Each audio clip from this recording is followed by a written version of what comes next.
दोस्तों नमस्कार। Nifty almost flat, bank Nifty में भारी गिरावट, कैसे पोजीशन करना है हमें अपने आप को, कहां जा रहा है ये ट्रेंड, ये सब जानेंगे आज के चार्ट क्या बोलता है के एपिसोड में। मैं भरत झुंझुनवाला आप सबका स्वागत करता हूं आपके अपने यूट्यूब चैनल पे। आज की तारीख है 24 मार्च 2022।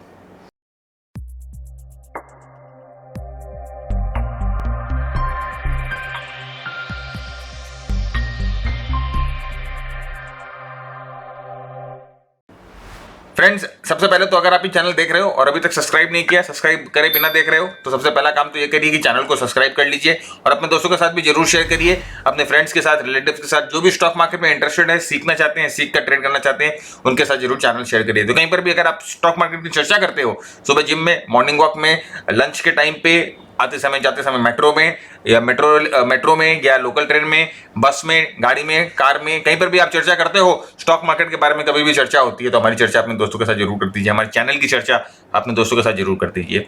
सबको मिलके सीखेंगे, सबको मिलके आगे बढ़ेंगे। इसी के साथ हम आते हैं सीधा अपने टॉपिक पे और हम देखते हैं निफ्टी का डेली चार्ट। निफ्टी का डेली चार्ट अगर आप देखोगे तो एक चीज जो मुझे सबसे पहले दिखाई दे रही है वो है open is equal to low.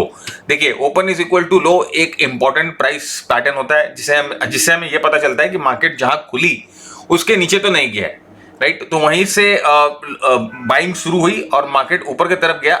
हालांकि आप देखोगे मार्केट ने एक अच्छा मूव ऊपर की तरफ बनाया था, लेकिन कुछ सेलिंग प्रेशर आया और निफ्टी ऑलमोस्ट जो है अपने कल के क्लोज से थोड़ा सा नीचे क्लोज होता है, मार्जिनली नीचे क्लोज हुआ है, आप इसको इक्वल क्लोजेस बोल सकते हैं। लेकिन यहाँ पर देखने की बात यह है कि फ्रेंड देखिए, ये जो हम लोग यहाँ पर ये दो कैंडल्स में हम लोगों ने जो हायर हाई का सिलसिला बनाया था, अब वो हायर हाई का सिलसिला यहाँ पर नहीं दिखाई दे रहा है। अब हम लोगों ने एक लोअर हाई बना लिया है, तो ये एक मार्क करने वाली बात है। और एक इंपॉर्टेंट रेजिस्टेंस में भी हमें, तो रेजिस्टेंस को हम बहुत डिटेल में पिन पॉइंट करके देखेंगे आर्ली चार्ट पे। तो अभी अगर आप देखोगे तो प्राइस एक्शन को अगर हम आइसोलेशन में अगर रीड करें तो open is equal to low एक स्ट्रॉन्ग प्राइस एक्शन रहा। सपोर्ट को निफ्टी ने टेस्ट किया, वापस ऊपर की तरफ मूवमेंट हमें मिली और यहाँ पर वॉल्यूम भी डिसेंट वॉल्यूम है, अबव एवरेज वॉल्यूम नहीं है लेकिन डिसेंट वॉल्यूम है। लेकिन हाँ देखिए, निफ्टी एक मोमेंटम लूज करती हुई दिखाई दे रही है और जैसे कि हम लोगों ने पिछले 3-4 सेशन से हम यही आपके साथ डिसाइड कर रहे हैं और यही आपके साथ डिस्कस कर रहे हैं कि ये एक इंपॉर्टेंट लेवल है। यहाँ पर देखिए, निफ्टी ने कई बार इस लेवल्स को टच करने के तोड़ने की कोशिश की है, निफ्टी नहीं तोड़ पा रही है। तो जब तक निफ्टी इन लेवल्स के ऊपर एक स्ट्रॉन्ग क्लोज नहीं दे तब तक आप ये समझ के रखिए निफ्टी में हम लोगों को उस तरह की मूव मिलेगी नहीं। और देखिए, एक इसे कंसोलिडेशन मूव बोला जाता है, इसे बेरिश मूव हम नहीं बोलेंगे, कंसोलिडेशन बोला जाता है कि एक तरफा रैली मिली है हमें। यहाँ पर जब बॉटम बनाया था 7 मार्च को, 7 मार्च के बाद निफ्टी ने एक बार भी निफ्टी रुकी नहीं है, एक तरफा हम लोगों को रैली मिली है। तो मेरे ख्याल से देखिए, इसमें कोई ऐसा हम नहीं कह सकते कि बेयर्स आर बैक और या कुछ नहीं, कंसोलिडेशन है। एक यहाँ पर सोच विचार हो रहा है कि ट्रेंड को कैसे लेके जाया जाए ऊपर और क्या किया जाए आगे निफ्टी के बारे में। और जब ये सोच विचार खत्म हो जाता है उसके बाद डिसीजन लेने का टाइम आता है। यहाँ पर भी देखिए इसी तरह का मूवमेंट अगर आप देखोगे तो देखिए, एक बेरिश कैंडल था, फिर दूसरे दिन इसी तरह का same almost same type of candle यहाँ बनता हुआ दिखाई दिया आपको। तो ये मार्केट की जो खूबसूरती है इसी में है, ये सिमेट्री है। और उसके बाद यहाँ पर जो है मूवमेंट ऊपर की तरफ कंटिन्यूड रही, तो वैसे यहाँ पर भी हम एक्सपेक्ट करते हैं मूवमेंट की तरफ ऊपर की तरफ कंटिन्यूड हो।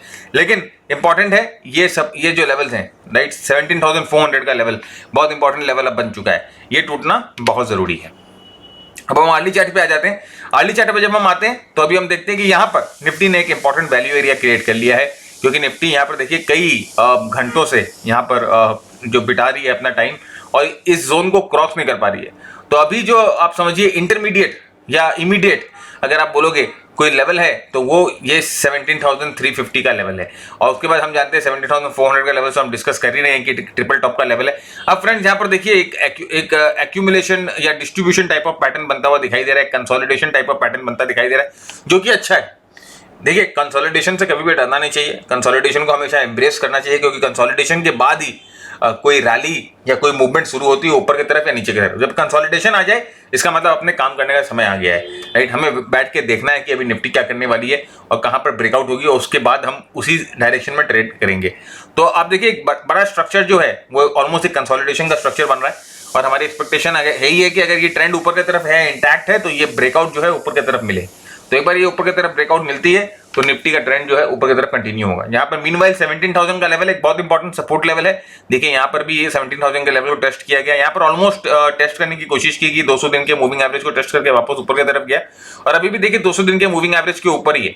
तो ये लेवल जो है 17,000 का बहुत इंपॉर्टेंट लेवल है और एक इंटरमीडिएट लेवल जो है 17,400 का, वो एक बहुत इंपॉर्टेंट लेवल है। 17,400 के ऊपर एक स्ट्रॉन्ग क्लोज बहुत जरूरी है फ्रेंड्स, स्ट्रॉन्ग क्लोज बहुत जरूरी है और एक बार हमें स्ट्रॉन्ग क्लोज मिल जाए तो हम ये एक्सपेक्ट कर सकते हैं कि निफ्टी जो है अपनी गति है और अपनी जो मंजिल है वो ऊपर की तरफ जारी रखेगी, अपनी मूवमेंट जो है ऊपर की तरफ जारी रखेगी।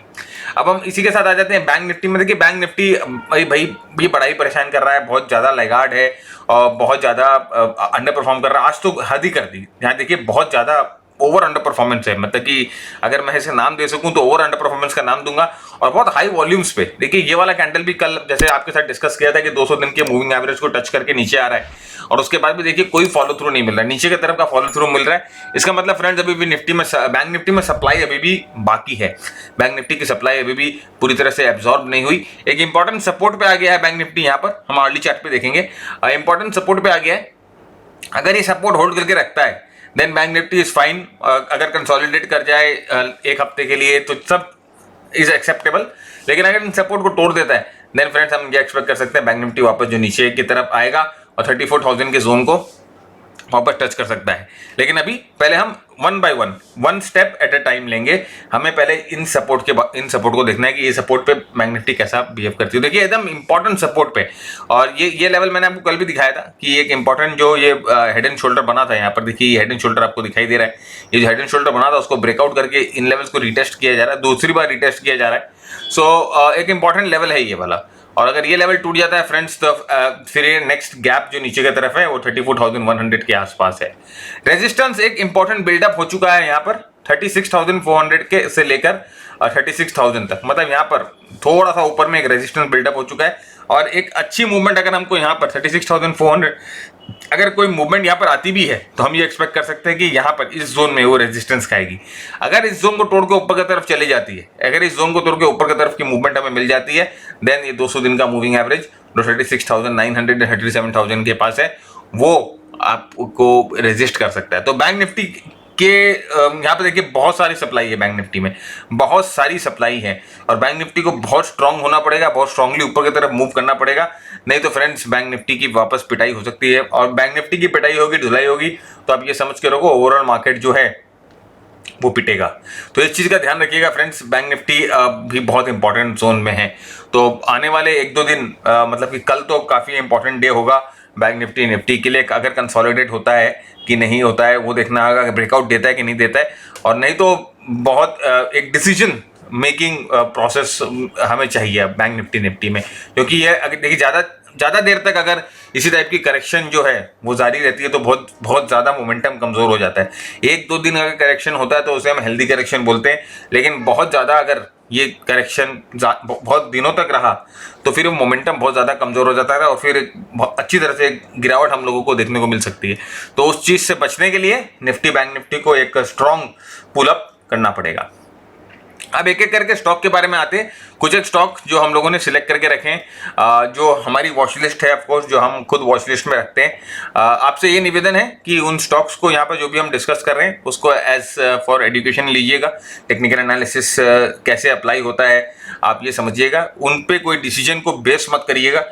बेस करने से पहले भाई अपने इन्वेस्टमेंट एडवाइजर या किसी से भी बात कर लीजिएगा। जब भी आप स्टॉक मार्केट में ट्रेड करते हो इसमें कुछ पैसे इन्वॉल्व होते हैं, फाइनेंशियल रिस्क इन्वॉल्व होता है, तो आप सबसे पहले वो फाइनेंशियल रिस्क को समझे, उसके बाद ही आप कोई ट्रेडिंग डिसीजन ले। हम जो भी आपके साथ डिस्कस कर रहे हैं ये प्योरली एजुकेशनल बेसिस पे है। सो इस डिस्क्लेमर के बाद हम आ जाते हैं। पहला स्टॉक अगर आप देखोगे वो है IEX, इंडियन एनर्जी एक्सचेंज। देखिए इंडियन एनर्जी एक्सचेंज काफ़ी फैड में रहा, फैड में मतलब कि काफ़ी फैशन में रहा था इस समय। देखिए जब दिसंबर और अक्टूबर की बात हो रही थी तो काफ़ी फैशन में रहा, और जब भी स्टॉक फैशन में आ जाता है तो उसके बाद वो स्टॉक जो है उसकी पिटाई हो जाती है, उसके बाद वो स्टॉक को बुरी तरह से रोन दिया जाता है। तो वही हुआ, देखिए एक डबल टॉप बन के स्टॉक वापस नीचे की तरफ आ गया, करेक्शन कर गया, अपने 200 दिन के मूविंग एवरेज के पास आया। अब यहाँ पर फ्रेंड देखिए एक cup and handle type of formation बना रहा है। ये एक इंपॉर्टेंट फॉर्मेशन है, एक्यूमुलेशन फॉर्मेशन है, कप एंड हैंडल बना रहा है 200 दिन के मूविंग एवरेज के ऊपर एक इंपॉर्टेंट कप एंड हैंडल बना रहा है। और एक तरह से अगर आप देखो तो आज मार्केट जो है अंडर परफॉर्म कर रहा था, लेकिन ये स्टॉक ने एक ब्रेकआउट की अटेम्प्ट की है और वॉल्यूम्स भी देखिए आप अच्छी है। तो IEX एक ऐसा स्टॉक है जो आपको अपने वॉच लिस्ट में रखना है, हो सकता है आने वाले दिनों में ये आपको मूवमेंट दे दे। तो पहला स्टॉक IEX, आप इसको अपने वॉच लिस्ट में रखिए। दूसरा स्टॉक जो हम आपके साथ डिस्कस करना चाहते हैं वो है NMDC। NMDC को भी अगर आप देखोगे तो ये देखिए एक बहुत बड़ी गिरावट के बाद यहाँ पर देखिए यहाँ से मई में इसने टॉप करा था पिछले साल, और उसके बाद ये देखिए लगातार करेक्ट हो रहा था और अभी देखिए एक कंसोलिडेशन बना लिया, अभी करेक्शन नहीं हो रहा है और एक कंसोलिडेशन बना चुका है और एक डायमंड टाइप ऑफ पैटर्न अगर आप इसको देख सकते हो ठीक से, जिसे हम डायमंड पैटर्न बोलते हैं, जो बेसिकली एक बॉटमिंग पैटर्न होता है, एक डायमंड टाइप ऑफ पैटर्न ये NMDC जो है वो क्रिएट कर रहा है। साइड में अगर आप देखो तो आपको एक कप एंड हैंडल भी दिखाई दे रहा होगा, राइट, ये देखिए कप एंड हैंडल भी आपको दिखाई दे रहा होगा राइट साइड में। तो राइट साइड में कप एंड हैंडल भी दिखाई दे रहा होगा। एक ब्रेकआउट का अटेम्प्ट देखिए, आज मार्केट खराब रहा, मार्केट साइडवेज रहा, लेकिन ये स्टॉक्स जो थे वो ब्रेकआउट कर रहे थे, ब्रेकआउट करने की कोशिश कर रहे थे। तो NMDC को भी अपने वॉच लिस्ट में रखिए फ्रेंड्स। ये मेरे वॉच लिस्ट में भी है, आप अपने वॉच लिस्ट में भी रख सकते हो इस स्टॉक को, राइट। नेक्स्ट हम आते हैं जिस स्टॉक पे आएंगे हम है वो टोरेंट पावर।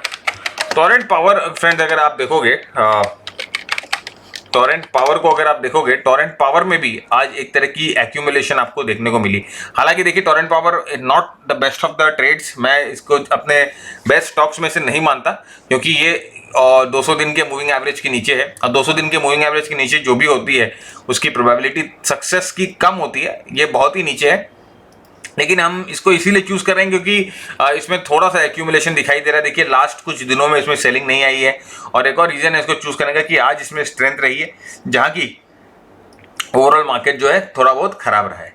अब दो फार्मा स्टॉक्स की बात कर रहे हैं। फार्मा स्टॉक्स अगर आप देखोगे, फार्मा स्टॉक्स बहुत अच्छा काम कर रहे हैं और फार्मा स्टॉक्स ऑलरेडी बहुत अच्छा चल रहे हैं। तो पहला फार्मा स्टॉक जो हम देखेंगे वो है ग्लेनमार्क फार्मा।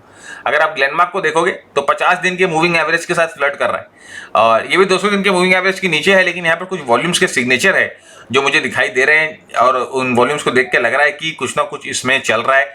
हो सकता है कुछ ना कुछ इसमें बाइंग आ जाए, तो एक स्विंग मूव अगर इसमें आती है 5 से 7% की, तो उस स्विंग के लिए हम इसको प्ले कर सकते हैं। तो यहाँ पर देखिए grounding formation type of formation है और ये देखिए एक इंपॉर्टेंट रेजिस्टेंस से ऊपर की तरफ जा रहा है, जिसे लाइन ऑफ लीस्ट रेजिस्टेंस कहते हैं, राइट। अगर जेसी लेवनवुड की किताब आपने पढ़ी है how to trade in stocks, तो उसके बारे में ये लाइन ऑफ लीस्ट रेजिस्टेंस के बारे में उन्होंने बात किया है और देखिए उसके ऊपर बंद हो रही है। लेकिन बस एक बार यहाँ से अगर थोड़ी सी प्रोपेल मिलती है, एक बार यहाँ से थोड़ा सा स्पीड गेन करता है, तो ग्लेनमार्क जो है अच्छी मूवमेंट ऊपर की तरफ दे सकता है।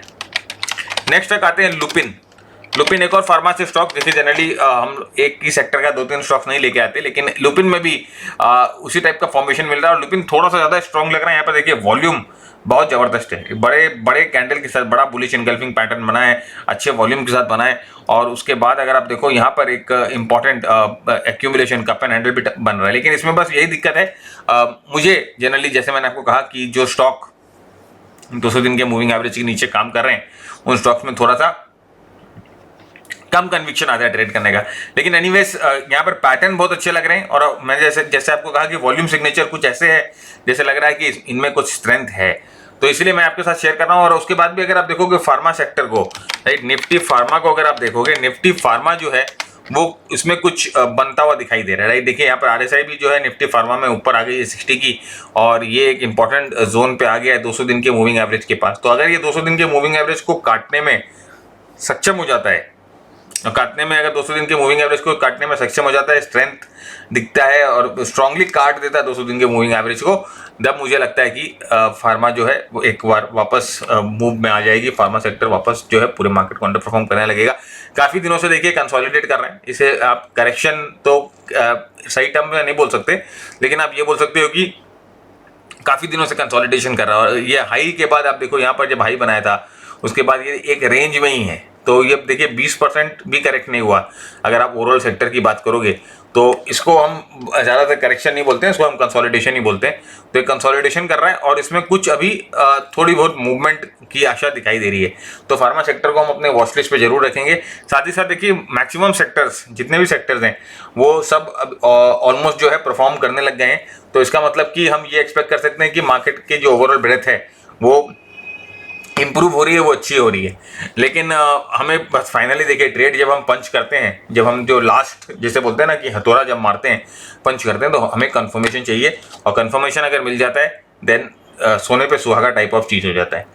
एक बार ग्लोबल मार्केट की तरफ आ जाते हैं और सबसे पहले हम आपके लिए एनालाइज करते हैं ये US 500 को। US 500 के अगर आप देखो कल रात को ये थोड़ी सी इसमें गंभीर सेलिंग आ गई थी, उसके बाद यहाँ पर थोड़ा सा स्टेबल होता हुआ दिखाई दे रहा है। और हम एक्सपेक्ट कर रहे हैं कि अभी तो मार्केट खुली है, तो हम ये एक्सपेक्ट कर रहे हैं कि ये आज वापस ऊपर की तरफ जाए या ज़्यादा डीप करेक्शन नहीं दे तो अगर फ्रेंड ज़्यादा डीप करेक्शन आती है तो ऑफकोर्स हाँ इंडियन मार्केट उससे बचा नहीं रहेगा, उस इम्पैक्ट से इंडियन मार्केट भी इम्पैक्ट हो गई। यहाँ पर आप देखो एक अच्छे मूवमेंट के बाद अगर इस तरह का कंसोलिडेशन आता है तो ये फ्लैग टाइप का पैटर्न मुझे बनता हुआ दिखाई दे रहा है। अभी तो फिलहाल फ्लैग है, लेकिन अगर ये सपोर्ट्स को तोड़ देता है तब फिर मालूम नहीं क्या बनेगा ये। अभी तो एक फिलहाल फ्लैग है, बहुत अच्छे एक परपेंडिकुलर रैली के बाद थोड़ा सा कंसोलिडेशन और उसके बाद एक कंटिन्यूएशन रैली जो फ्लैग पैटर्न में बनता है वो पैटर्न ये बनता हुआ दिखाई दे रहा है। फ्लैग पैटर्न के ऊपर हम लोगों ने 2 वीडियोस डाल रखे हैं यूट्यूब पे, और आपको आप फ्लैग पैटर्न को जब देखोगे मैं आपको गारंटी के साथ बोल सकता हूँ कि वैसे आपने आज तक कभी किसी फ्लैग को देखा नहीं, और ना जिस तरह से हम लोगों ने बताया है उस तरह से कभी आपने ट्रेड करने का भी सोचा नहीं होगा फ्लैग को। तो एक बार जाके वीडियो देखिए और फिर आप डिसाइड करिए कि मैं क्या बोल रहा हूँ, मैं सही बोल रहा हूँ कि मैं गलत बोल रहा हूँ। सो ये इम्पॉर्टेंट एक यहाँ पर फॉर्मेशन हो रहा था।